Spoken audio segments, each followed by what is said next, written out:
The Watson Weekly Podcast is sponsored by Miracle. You don't need another tool, you need a growth partner. The Miracle platform is powering the next era of retail for brands and retailers who are ready to move. Powered by AI and built for what's next. It's February 23rd, 2026, and this is the Watson Weekly, your essential e-commerce digest. Today on our show, Stripe's $140 billion question, why Temu is the new cross-border standard, the UPS $150,000 exit, is Agentic Commerce a nothing burger, the Agentic Debate Series presented by Logicbroker. And finally, the Investor Minute, which contains 5 items this week from the world of venture capital, acquisitions, and IPOs. But first, in our shopping cart full of news, Stripe's $140 billion question, infrastructure or just an infinite loop?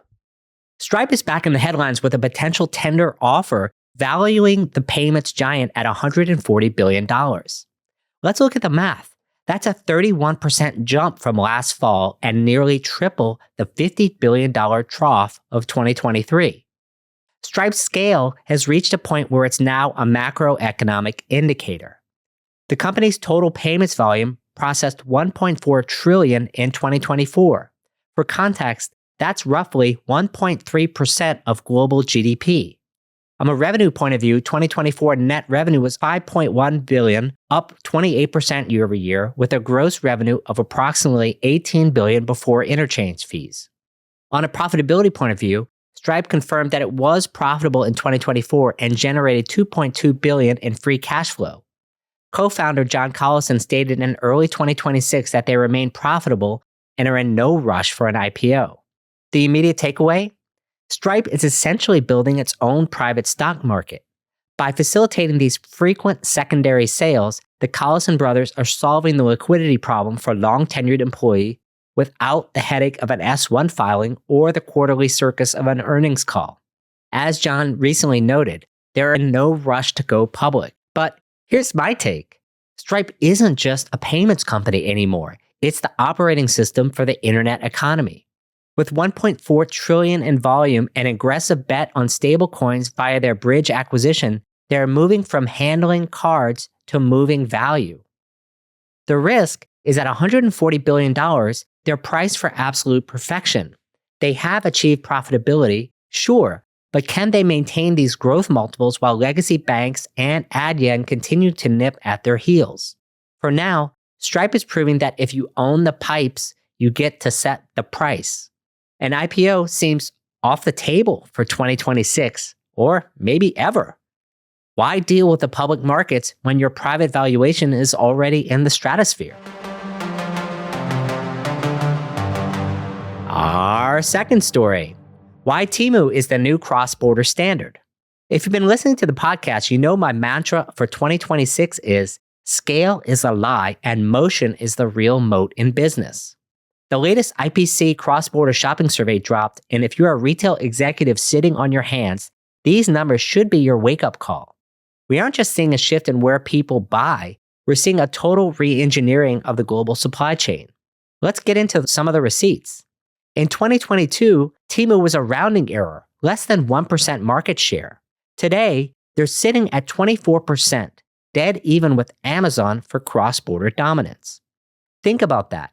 In 3 years, they didn't just compete, they erased the incumbent's lead, which has taken decades to build. While eBay is down 68% and Wish has effectively plummeted 95% since 2018, Temu realized the Goliath paradox. Being big can make you slow. Temu stayed lean, stayed aggressive, and met the customer exactly where they are, which is looking for value without the brand tax. Second is the death of the slow boat from China. For years, the excuse for domestic retailers was, sure, it's cheaper from overseas, but we'll wait 3 weeks. Wrong. The survey now says that 15-day delivery category has collapsed from 29% in 2020 to just 7% today.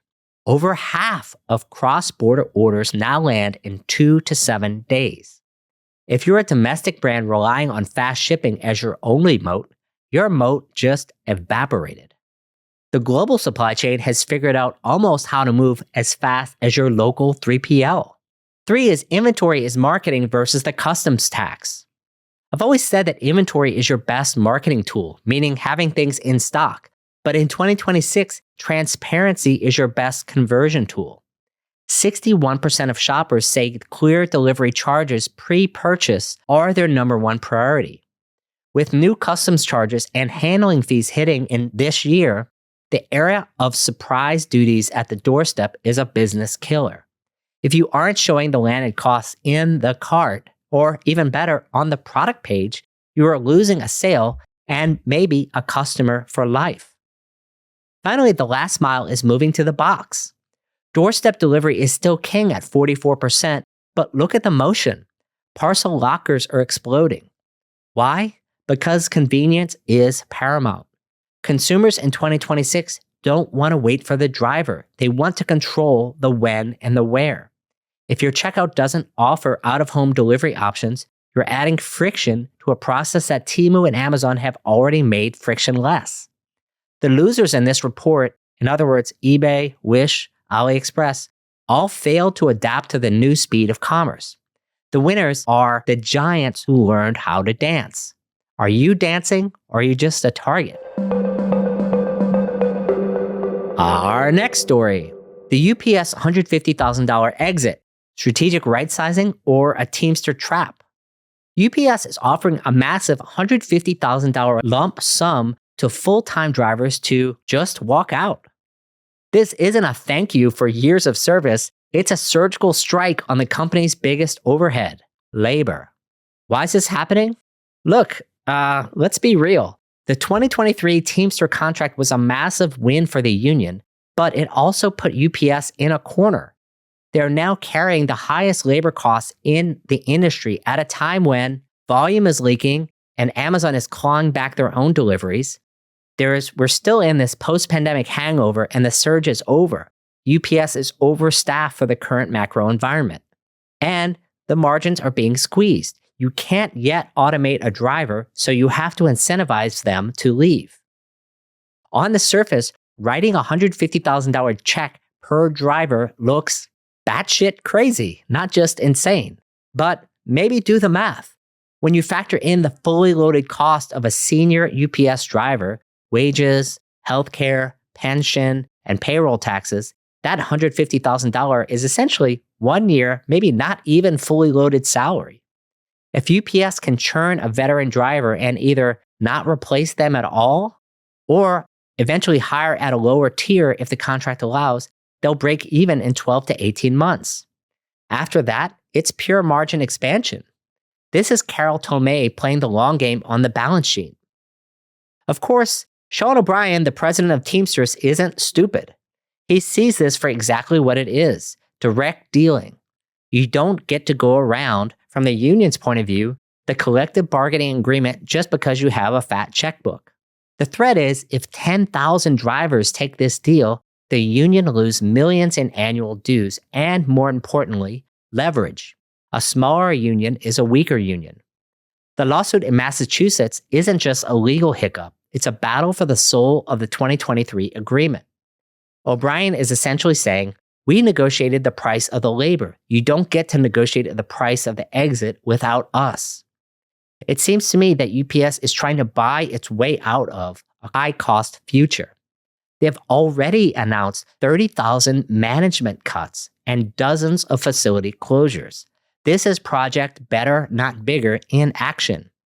My prediction, UPS will likely have to bring the Teamsters to the table and actually sweeten the deal for the union itself for this to get through. You don't bypass through Sean O'Brien without paying a toll.